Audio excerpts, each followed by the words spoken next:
ஆனால்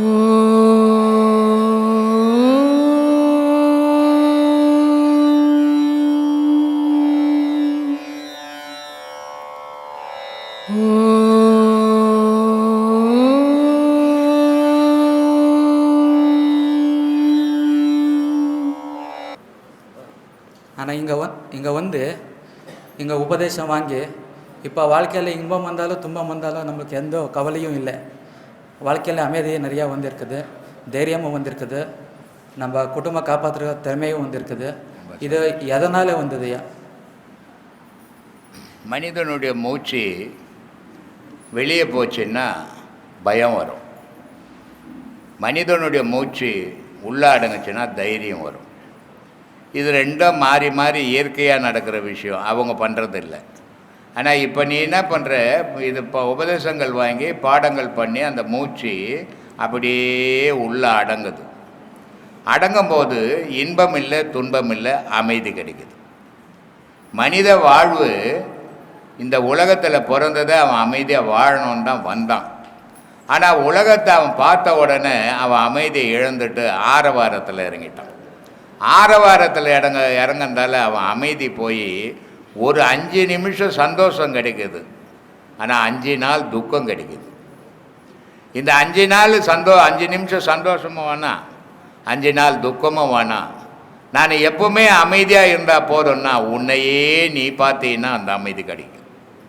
உன் மூச்சே நீ கவனிக்கணும். அதனால தான் சொன்னான், வந்ததிலும் போனதிலும் மனத்தை வையேன்னா. உன் மூச்சு வருது போகுது, அது மேலே உன் மனசை வை, உனக்கு அமைதி கிடைக்கும். உலகத்து மேலே வச்சு மனசை வச்சேன்னா உன் அமைதி இழந்துருவ அப்படின்னா. இப்போ உனக்கு அந்த அமைதி கிடைச்சிருக்குதுப்பா. ஐயா, எனக்கு இந்த தமிழ் மொழியும் கூட நிறையா தெரியாது. நான் எங்கோ அங்கே பெங்களூரில் இருக்கிறேன். சரி, அதே மாதிரி இந்த உலகத்தில் எல்லா மூலையிலேருந்து இங்கே சீடர்கள் வராங்க. இந்த உலகத்தில் இருக்க எல்லா மூலையிலேருந்து சீடங்கள் வராங்க. ஆனால் அவங்களுக்கு இந்த இடத்துக்கே ஏன் வரணும்? அவங்க இந்த இடத்துக்கு ஏன் தேடி வரணும்? நான் என்ன மாதிரி இது மாதிரி ஆசிரமங்க 1,00,000 ஆசிரமங்க இந்தியாவில். ஆமாய்யா, நான் பார்த்துருக்கேன், நிறையா இருக்குது இல்லை? ஆமாய்யா. இங்கே வந்து மிஞ்சி இருந்தால் என்ன ஒரு 1500 பேர் இருப்பாங்களா, இல்லை 1000 பேர் இருப்பாங்களா? இருப்பாங்க. ஒவ்வொரு ஆசிரமத்தில் 1,50,000 பேர் உட்காந்துங்கிறேன்னா அங்கே ஏன் வந்தாங்கன்னு போய் கேட்க முடியுமா நம்ம? அவங்களுக்கு தெரிஞ்ச இடம் இது, இங்கே வந்தாங்க. அவங்களுக்கு தெரிஞ்ச இடம் இது, அங்கே போகிறாங்க. இதை நம்ம ஏன்ற கேள்வியே கேட்க முடியாது. நம்ம எதுக்கு போகணும், நம்ம எதை தெரிஞ்சுக்கணும், நம்ம எதை அடையணும், நம்மளை யோசிங்க, உலகத்தை யோசிக்காதீங்க. உலகத்தை நம்ம மாற்றிட முடியாது. சரி. அதனால் உலகம்ன்றது ஒவ்வொரு பொருள். இப்போ மார்க்கெட்டுக்கு நீ போகிற, மார்க்கெட்டில் ஒரு கடையில் கீரை விற்கிது, ஒரு கடையில் முள்ளங்கி விற்கிது, ஒரு கடையில் உருளைக்கிழங்கு விற்கிது, ஒரு கடையில் வெங்காயம் விற்கிது. ஆனால் எல்லாரும் போன உடனே 4 பொருளும் எல்லாருமே வாங்குறோமா? இல்லையா. ஒருத்தன் உருளைக்கிழங்கு வாங்குறான், ஒருத்தன் வெங்காயம் வாங்குறான், ஒருத்தன் கீரை வாங்குறான், ஒருத்தன் முள்ளங்கி வாங்குறான். அவன் மனசுக்கு கிடைச்ச மாதிரி வாங்கின்னு போகிறான். இப்போது ஆன்மீகம் இப்போ அப்படி போய் நிற்குது. நமக்கு என்னத்துக்கு அந்த வம்பு? நம்ம என்ன சொல்லணுமோ அதை சொல்லுவோம், நம்ம என்ன செய்யணுமோ அந்த மக்களுக்கு அதை செய்வோம். அதை தான் நம்ம குறிக்கோளாக இருக்கணும். ஊரை பற்றி நம்ம யோசிக்கவே கூடாது, நமக்கு தேவையும் கிடையாது. எவனாவது எதையாவது பண்ணின்னு போட்டோம். நம்ம என்ன பண்ணுறோம், இந்த மக்களுக்கு நம்மளால் நம்ம வாழுங்காலம் வரைக்கும் என்ன செய்ய முடியும், நன்மையை என்ன சொல்லிக் கொடுக்க முடியும், அதை சொல்லிக் கொடுப்போம். சரி. நல்லா பாடம் பண்ணிங்கன்னா நீங்கள் எல்லாருமே அதை உணர்ந்து இருப்பீங்கன்னு நினைக்கிறேன். நெற்றி பற்றி உழலுகின்ற நீளமான விளக்கினை. உங்கள் நெற்றியில் புருவ மையத்தில் நல்லா பாடம் பண்ணிங்கன்னா ஒரு விளக்கு எரியும். அந்த விளக்கு எப்படி இருக்குன்னா நீல கலராக இருக்கும். இதை சிவவாய்க்கர் ரொம்ப அழகாக சொல்கிறார். நெற்றி பற்றி உழலுகின்ற நீளமான விளக்கினை பற்றி ஒற்றி நின்று பற்றறுத்து என் பலன் அத்தனமாய் அமர்ந்த இடம் அறிந்தவன் அனாதையே. எல்லோரும் நம்ம என்ன நினைக்கிறோம், எனக்கு அக்காக்குறாங்க, தம்பிக்கிறாங்க, அண்ணங்கிறான், அம்மாக்குது, அப்பாக்குது, சொத்து இருக்குது, இதெல்லாம் நம்ம நினைக்கிறோம். இந்த உலகத்தில் எத்தனையோ கோடி வருஷமாக இந்த மக்கள் பிறந்துன்னுக்கிறோம், செத்துன்னுக்கிறோம். எந்து எதுவுமே உந்து கிடையாதுங்க. உந்தாண்டா நீ போகும்போது எட்டும் போயிருக்கணும். யாரும் இது வரைக்கும் உலகத்தில் எட்டும் போனவனே கிடையாது. இறைவன் என்ன பண்ணி கொடுத்துக்கிறான்? மனிதன் வாழறதுக்கு வகுத்து கொடுத்துருக்குறான். நம்ம வாழ்ந்துட்டு போனோமே தவிர உரிமை கொண்டாடுறதுக்கு ஒன்றுமே கிடையாது. அதனால் அப்படிப்பட்ட இதையே நீ என்ன நினைக்கணும்? நான் வந்தது அனாதையாக வந்தேன், நான் அனாதையாக தான் போக போகிறேன். எங்கள் அம்மா வயிற்றில் எங்கள் அம்மா முன்னாடி பிறந்தாங்க, அப்புறம் என்ன பெற்றாங்க. எங்கள் அம்மாவும் அனாதையாக வந்தாங்க, நானும் அனாதையாக தான் பிறந்தேன். அனாதையாக தான் நான் எங்கள் அம்மா முன்னே போக போகிறாங்க, நான் பின்னாடி போக போகிறேன். அப்போ இந்த உலகத்தில் பிறந்த மக்கள் அத்தனை பேரும் அனாதைகள் தான். ஆனால் ஒரே ஒரு தாய் தகப்பு மட்டும் உண்டு. இந்த உலகத்தில் பிறந்த தாய் தகப்பனுங்கள்லாம் நம்மளுக்கு உண்மையான தாய் தகப்பன்கள் கிடையாது. பாசத்தாலேயும் பற்றாலேயும் காமத்தாலேயும் அவங்க அந்த தாய் தகப்பன்களுக்கு நம்ம பிள்ளைகளாக பிறந்தோம். ஆனால் நமக்கு உலகத்தில் ஒரே தாய் தகப்பன் சக்தி, சிவம். அது ரெண்டு தான் உண்மையான தாய் தகப்பன். ஏன்னா அதில் போய் சேரும்போது நமக்கு மரணம் கிடையாது.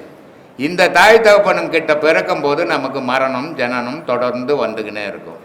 அந்த தாய் தகப்பங்கிட்ட போய் சேர்ந்தோம்னா நமக்கு மரணமும் கிடையாது, ஜனனமும் கிடையாது. அப்படிப்பட்ட உண்மையான தாய் தகப்பனை தேடக்கூடிய வழி தான் யோக பாடம். அந்த யோக பாடத்தை சரியான முறையில் கையாண்டிங்கன்னா நீங்களும் அதை அடைவீங்க. அதுக்காக முயற்சிகளை பண்ணுங்க. வீணான கற்பனைகளை வளர்க்காதீங்க மனசில்.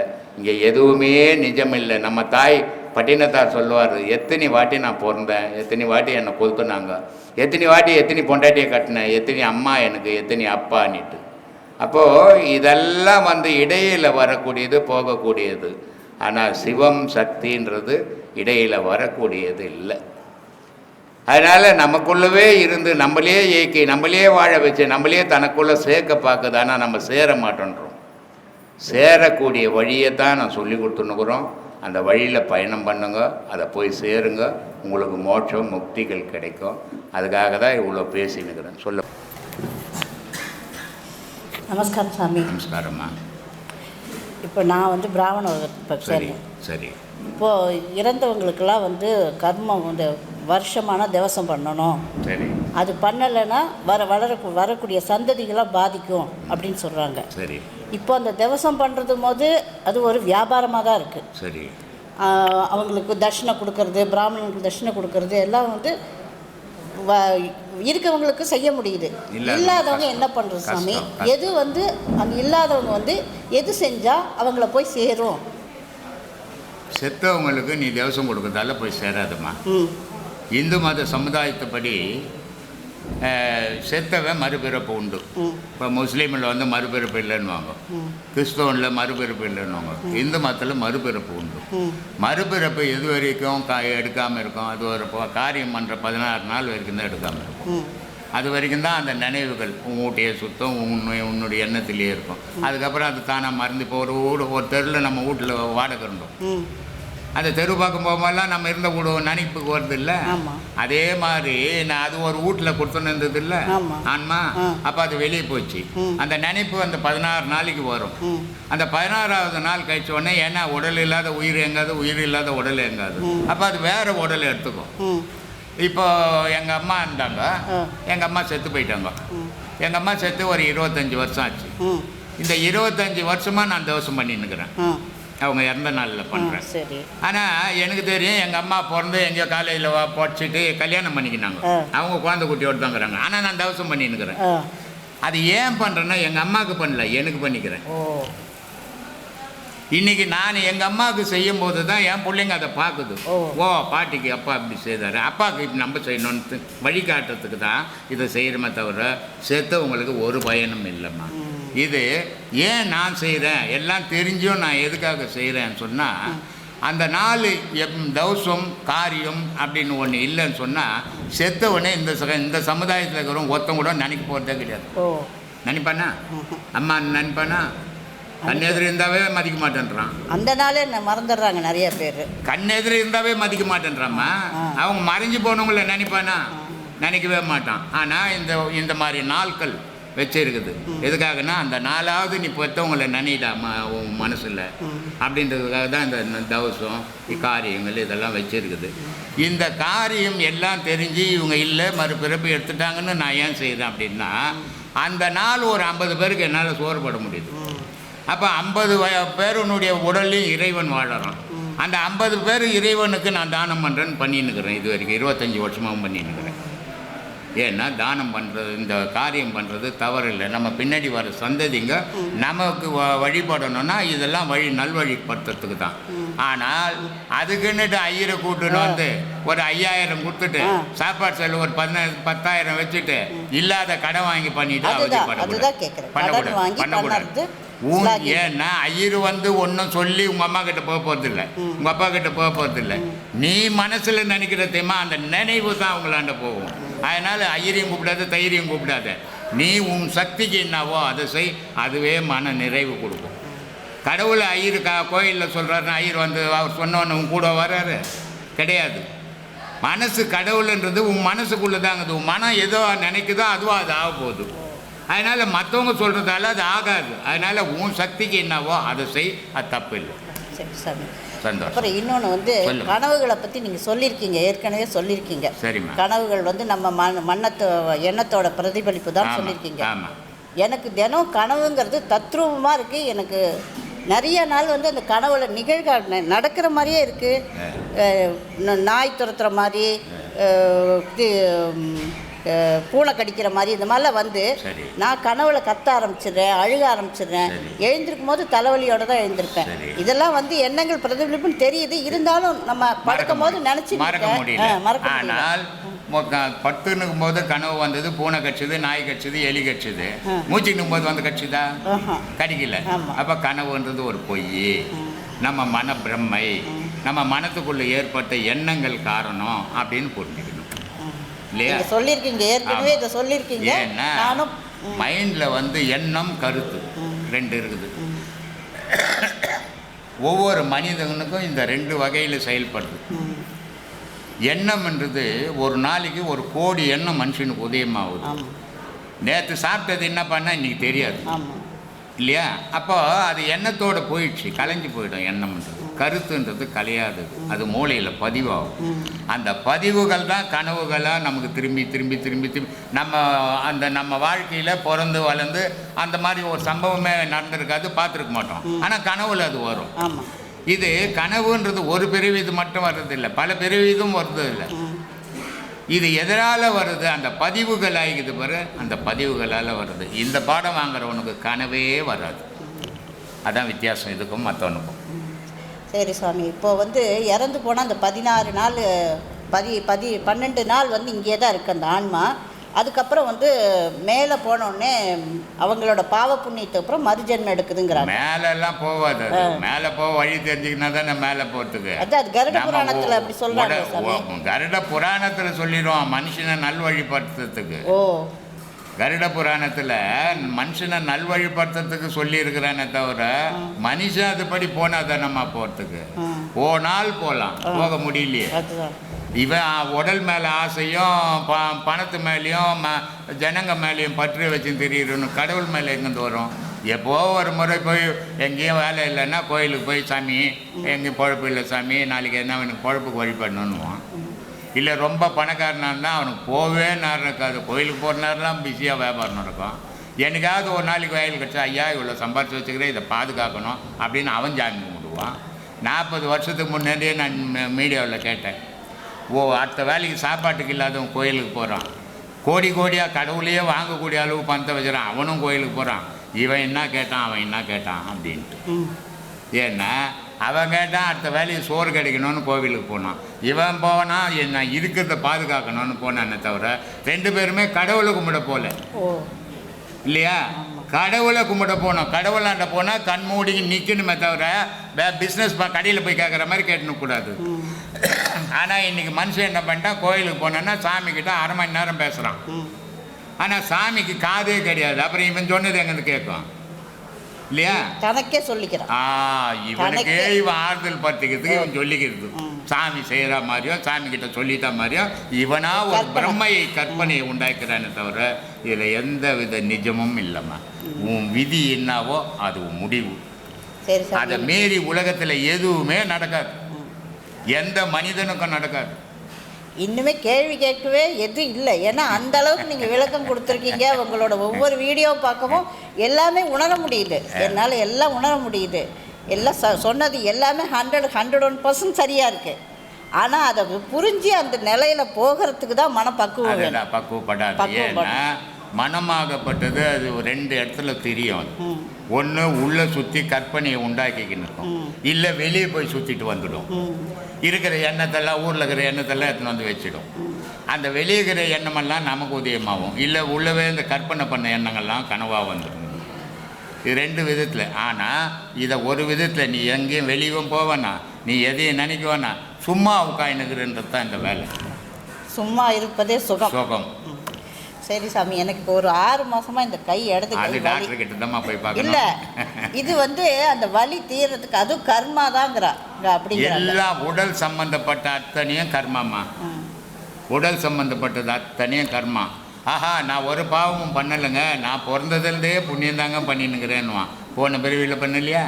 பட்டினத்தார் அவ்வளோ பெரிய மகான், ராஜாவை விட பெரிய பணக்காரனாக இருந்தவன் மொத்தத்தையும் உதிரி போட்டு கோமனம் கட்டி ரோட்டுக்கு வந்துட்டான். உஜினி நாட்டில் போய் அவனுக்கு தண்டனை கொடுக்குறாங்க. அந்த கதையெல்லாம் நான் ரொம்ப பெருசாக போவோம். உஜினி நாட்டில் தண்டனை கொடுக்குறாங்க. அப்போது உஜினியில் சொல்கிறாரு, ஐயா சராசரி எனக்குன்னு எதையுமே நான் வச்சுக்கல, என் வாழ்வே நீ தான். ஆனால் எனக்கு ஒரு மனிதனால் தண்டனை கொடுக்க முடியாது, நீ தான் தண்டனை கொடுக்கணும். ஆனால் இந்த உடல் எடுத்து நான் ஒரு பாவமும் பண்ணலை. ஆனால் போன பிரிவில் நான் என்ன பாவம் பண்ணணும் தெரியல, அது இங்கே நடக்கிற மாதிரி இருக்குதுன்னு அந்த கழுகு மரமே எரிஞ்சு போயிடும். அவ்வளோ பெரிய பட்டினத்தார் சொல்கிறாரு, போன பிரிவில் செய்த பாவம் இந்த பிரிவில் வந்து நமக்கு தெரிஞ்சும் தெரியாதையும் எவ்வளோ பாவம் பண்ணிக்கிறோம்.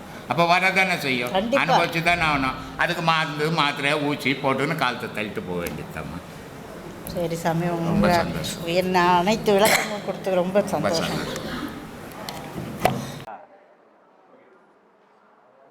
ஐயா, சிவாலயங்களில் அதிகமாக ஒழிக்கப்படுற ஒரு ஓசை அரகர மகாதேவா. சரி, இந்த அரகரா அப்படிங்கிறதுக்கும் இது முருகன் கோவிலில் அரோகரா அப்படின்றாங்க. இப்போ இதே கோஷத்தை பெருமாள் கோவிலில் கூட கோவிந்தான்னு சொல்லி உச்சரிக்கிறாங்க. இந்த கோவிந்தாங்கிறதுக்கு பெருமாள் கோவிலில் கோவிந்தான்னு மாட்டாங்க, இது கோவிந்தான்லாம் இங்கே லோக்கலில் இப்போ சொல்லுவாங்க. இமயத்துக்கு போனீங்கன்னா வேறு மாதிரி சொல்லுவாங்க. ஹரஹர மகாதேவான்னு சிவனை சொல்லுவாங்க. முருகனுக்கு அரோஹரா அப்படின்வாங்க. ஆமாம். பெருமாளுக்கு போனால் ஓம் நமோ நாராயணான்னுவாங்க. ஆமாம். பெருமாள் ஏற்ற மாட்டாங்க. அந்த பெருமாள் கோவிந்தாலாம் அது இங்கே லோக்கலில் பண்ணுற வேலை, உச்சத்தில் தான் பண்ணுவாங்க. இது ஏன் அது பண்ணுவாங்க அப்படின்னா, நீ ஒரு முறை ஹரஹர மகாதேவான்னு சொல்லு. ஹரஹர மகாதேவா. சரி, சொல்லிட்டியா? இது எங்கேருந்து வருது? வாயிலேருந்து வருதா உள்ளேருந்து எங்கேருந்து வருது? கீழேருந்து வருது. கீழேருந்து வருது. அரோகரான்னு சொல்லு. அரோகரா அதுவும் இங்கேருந்து உச்சரிக்கப்படும். ஓம் நமோ நாராயணான்னு சொல்லு. ஓம் நமோ நாராயணா. அப்போ அது எங்கேருந்து வருது? அதுவும் கீழேருந்து தான். கோவிந்தான்னு சொல்லு. கோவிந்தா அப்படின்னா இங்கேருந்து இங்கே முடிஞ்சிருது.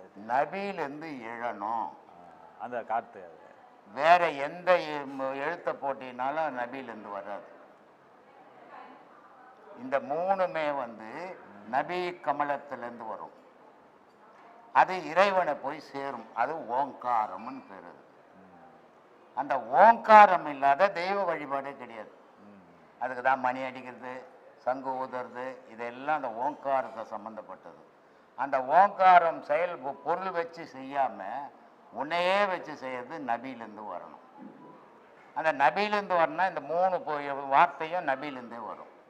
மீதி எதுவுமே நபியிலேருந்து வராது. அதனால் அதை சொல்லப்படுது. அதுக்கு பொருள் என்னன்னு சொல்ல? தெய்வம்னு அர்த்தம். 3 விதமாக சொல்கிறான். 3 ஒரே பொருளை சொல்கிறான். ஓம்ன்ற ஒரு பொருள் சேரலன்னா மகாதேவான்னு சொல்லியும் பிரயோஜனம் கிடையாது, அரோகரான்னு சொல்லியும் பிரயோஜனம் கிடையாது, நாராயணான்னு சொல்லியும் பிரயோஜனம் கிடையாது. அப்போது ஓம்ன்றது என்ன, அரோகரான்றது என்ன அப்படின்னா உடலும் உயிரும் கலந்தத்தான் அது பொருள். ஓம் சேர.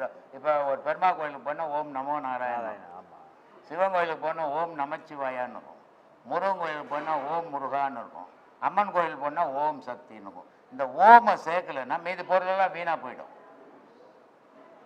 அதனால ஒரு பொருள் ஓம் இணையணும். அப்போ மற்றது இந்த ஓம்ன்றது என்ன, மற்ற பொருள் என்ன? இப்போ வெறும் சக்தி அப்படின்னா என்ன? ஓம் ஓம் சேர்க்காம நாராயணா என்னன்னா எல்லாம் உடல் சம்பந்தப்பட்டது. ஓம் சேர்க்கும் போது உயிர் சம்பந்தப்பட்டது. உயிரும் உடலும் இரு பொருள் சேர்ந்த போது உலக இயக்கம். இறைவனே நாதமும் ஜோதியுமா இருக்குதுன்னு ஏன் சொல்றோம்? ரெண்டும் சேர்ந்ததான் உலகத்துக்கு இயக்கம். ஒரு பொருள் அந்த இயங்காது. அதனால இது இறைவனுடைய இயக்கம். உன்னுடைய பிறப்பு உன்னுடைய இறப்பு எங்கிருந்து உருவாகுதுன்னா நபியிலிருந்து உருவாகுது. அந்த நபியிலிருந்து வர வார்த்தைகள் தான் இதெல்லாம் சாமி. அதனாலதான் இந்த ஓங்காரத்தோட கலந்த சப்தம் வரும்போது அது இறைவனை தவிர வேற ஞாபகம் வராது உனக்கு. புரியுதா? வேற எது சொன்னீங்கனால வேற ஞாபகம்லாம் வந்து உனக்கு பூதுன்னு சொல்ல கொடுத்துரும். இந்த 3 வார்த்தையில வேற ஞாபகம் வராது. அதுக்காக சொல்ல அதனால சொல்லப்படும். அதுதானே முடிஞ்சு போச்சா? முடிஞ்சுதா இல்லையா? முடிஞ்சது. சாமி சாமி நம்ம ஐயாவுடைய பாதையில் வந்து ஐயாவுடைய பாடத்தை வாங்கி ஒரு சீடன் வந்து இப்போ நான் முதல் பாடம் வாங்கியிருக்கேன் சாமி. முதல் பாடம் வாங்கி பண்ணிக்கிட்டு இருக்கேன். இப்போ வந்து நம்ம ஐயாவுடைய பாடத்தை வாங்கி ஒரு சீடன் வந்து எந்தெந்த விஷயத்தெல்லாம் வந்து இந்த பாடம் வாங்கினதுக்கு அப்புறம் கடைபிடிக்கணும், இந்த பாடம் வாங்கினதால நம்ம எந்தெந்த விஷயத்தெல்லாம் தவிர்த்துக்கிட்டு வரணும், இந்த ஒரு புனிதமான பாடத்தை நம்ம வந்து ஐயாவுடைய பெருமையை எப்படி கட்டி காப்பாற்றணும் ஒரு சீடன். நாம் எதையும் காப்பாற்ற வேணாம். இல்லை ஐயா கேட்டனா ஒன்றே ஒன்று தான் சொல்லுவார், ஒழுங்காக போய் பாடத்தை பண்ணணும். பாடத்தை எதை கேட்டாலும் பாடம் பண்ணினாரு. அந்த பாடம் நம்மளை என்ன தான் பண்ணுது? கரெக்டான வழியில். ஒரு செக்கு மாடுக்கு முன்னாடி ஒரே ஒரு தீனியை வச்சுருவான். அது ஒரு நாளாக அந்த செக்கு மாடு அந்த தீனியை சாப்பிடவே முடியாது. ஆனால் அதை பார்த்துக்கிட்டே போய் அதை சாப்பிட்ணும் போய் போய் போய் போய் எல்லா வேலையும் செஞ்சுன்னே இருக்கும். புரியுதா? அந்த செக்கு மாடு மாதிரி இந்த மனம் ஒரு புள்ளியில் நிற்கணும். அந்த ஒரு புள்ளியில் நிற்கணும்னா நீ தொடர்ந்து பாடம் பண்ணணும். எப்போ மனமானது ஒரே தொழிலை செய்ய ஆரம்பிக்குதோ அப்போது பல சிந்தனைகள் அங்கே ஓடுறதுக்கு வாய்ப்பே இல்லை. பல சிந்தனைகள் எந்த மனசில் எழும்பலையோ அந்த மனம் அமைதியாகிடும். கடலோட ஓரத்தில் தான் அலை இருக்கும், கடலோட நடுவில் அலை கம்மியாக இருக்கிற மாதிரி மனம் குதிக்க குதிக்க குதிக்க இங்கே சிந்தனைகள் செதறும். சிந்தனைகள் செதற செதற செயல்கள்லாம் தப்பாக போகும். செயல் தப்பாக போக போக போக நமக்கு கர்மா வந்து சேரும். அப்போது நீ ஒரே வேலையை ஒரே சிந்தனையோடு செய்ய செய்ய செய்ய மனமானது விரிஞ்சிருந்த மனசு ஒரு புள்ளியில் வந்து சேர்ந்துடும். இந்த மனசு ஒரு புள்ளியில் வந்து சேர்ந்தால் நீ செய்யக்கூடியது எல்லாமே தெளிவாக இருக்கும். அங்கே தவறுகள் நடக்க வாய்ப்பே கிடையாது. புரியுதுங்களா? அப்போ யார் தவறுகள் பண்ணுவான்னா, குருவை விட்டு விலகி போனாலும் தவறு நடக்கும், பாடங்களை விட்டு விலகி போனாலும் தவறுகள் நடக்கும். அப்போ நாம் எப்படி இருக்கணும்? அந்த செக்கு மாடு மாதிரி அந்த பாடங்கள் சொன்ன அந்த எல்லைக்குள்ளவே இருந்து நம்மளோட பாடங்களை செய்ய செய்ய செய்ய செய்ய ஆட்டோமேட்டிக்காக எல்லா வேலையும் நடக்கும். ஒரு மாடு போய் எண்ணெயை ஆட்டணும்னு போய் ஆட்டுச்சுன்னா அங்கே எண்ணெய் வராது. அந்த மாட்டோட வேலை என்னன்னா, இந்த தீனியை நான் சாப்பிட்டே ஆகணும் அப்படின்னு கண்ணுக்கு முன்னாடி இருக்கிற அந்த தீனியை சாப்பிடணுன்ற நோக்கத்தோடே போனால் என்ன வேலை என்ன நடக்கும்? தவிடு வேலை தவிடு வரும், எல்லாமே சராசரி நடக்கும், எல்லாருக்கும் எல்லாமே கிடைக்கும். அப்போ அந்த ஒரு செயலை மறந்தால் மற்ற எல்லாமே தவறுகளாக போய் முடிஞ்சிடும்ன்றதுனால தான் ஐயா என்ன பண்ணுவார், பாடம் வாங்கினா பாடத்தை கரெக்டாக பண்ணு, உனக்கு எது சரி எது தப்புன்றத நான் சொல்ல வேணாம், அந்த பாடமே உனக்கு காட்டி கொடுத்துரும். அப்போ நீ ஒழுக்கன்ற ஒரு விஷயத்துல இருந்து தவறியே போக மாட்டேன். இப்போ நம்ம கூட்டத்தில் இருக்கிறோம், நாமெல்லாம் ஒரு ஒழுக்கமாக இருக்கிறோம். ஏன்னா 4 பேர் 4 விதமாக சொல்லுவாங்கன்னு ஒரு பயத்தில் ஒரு கட்டுக்கோப்பாக இருப்போம். நான் வீட்டில் போய் தனியாக தான் இருப்பேன். அங்கே யார் எனக்கு வழி நடத்துறது? உன் மனம் தானே உன்னை வழி நடத்தணும். அப்போ அந்த மனசை உன் வழி நடத்துகிற அளவுக்கு அது சக்தி வேணும்னா பாடத்தை ஒழுங்காக பண்ணால் நீ தனியாக இருக்கும்போதும் தவறுகள் பண்ண வாய்ப்பே இல்லை. அங்கேயே நீ ஒழுக்கமாக இருப்ப. அப்போ ஒழுக்கன்றது வேணும்னா பாடம் பண்ணுறது அவசியம். இதை பண்ணால் மற்றதெல்லாம் தானாக நடக்கும். இதை பண்ணாமல் கதைகள் மட்டுமே பேசின்னு போனால் எல்லா தவறுகளும் தானாக நடக்கும். புரியுதுங்களா? அதை பண்ண வேண்டாம். சரிங்க சாமி. நல்ல சாமி. ஆத்மா சாமி, நம்ம சர்க்குரு வந்து சொல்லியிருக்காரு, என்கிட்ட ஒன்றும் இல்லைப்பா, நான் ஒரு சாதாரண வழிபோக்கம்பா, நான் அனுபவத்தில் பேசுகிறேன் அப்படின்னு சொல்லியிருக்காரு. ஆனால் அவர் பேசுகிறத பார்த்தீங்கன்னா அனுபவம் மாதிரியே தெரிய மாட்டேங்குது, அது வேற மாதிரி இருக்குது. அந்த வேறன்னா என்ன, எப்படி வரும்? எங்களுக்கெல்லாம் கிடைக்கும் அந்த பாக்கியம்?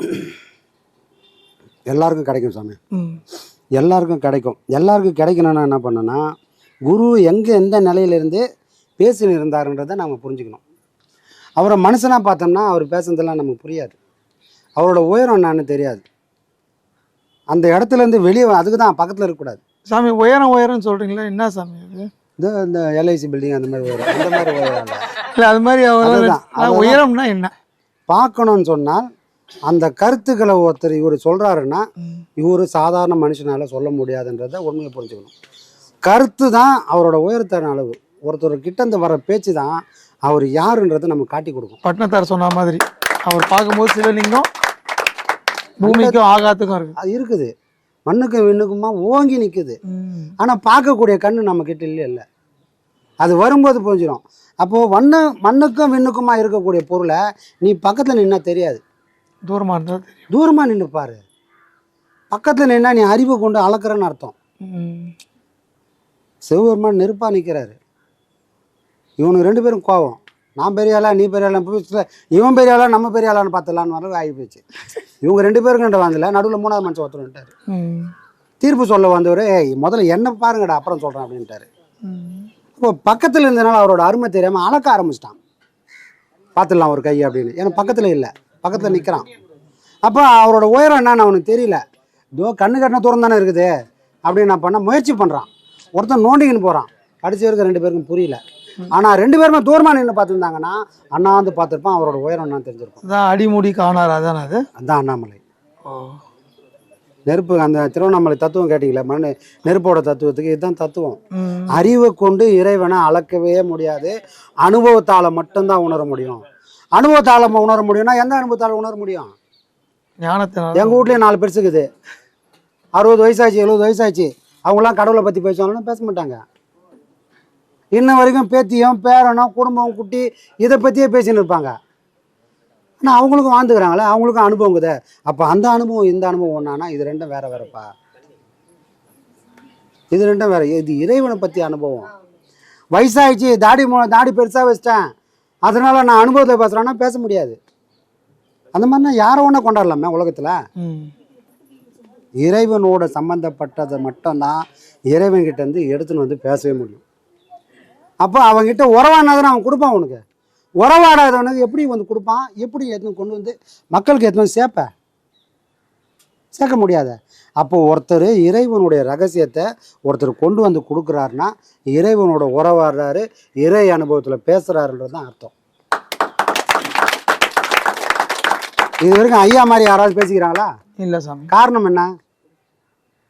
அவர் ஒருத்தர் தான் நான் யாரை பார்த்தேன்னு இது வரைக்கும் சொல்லிக்கிறாரு.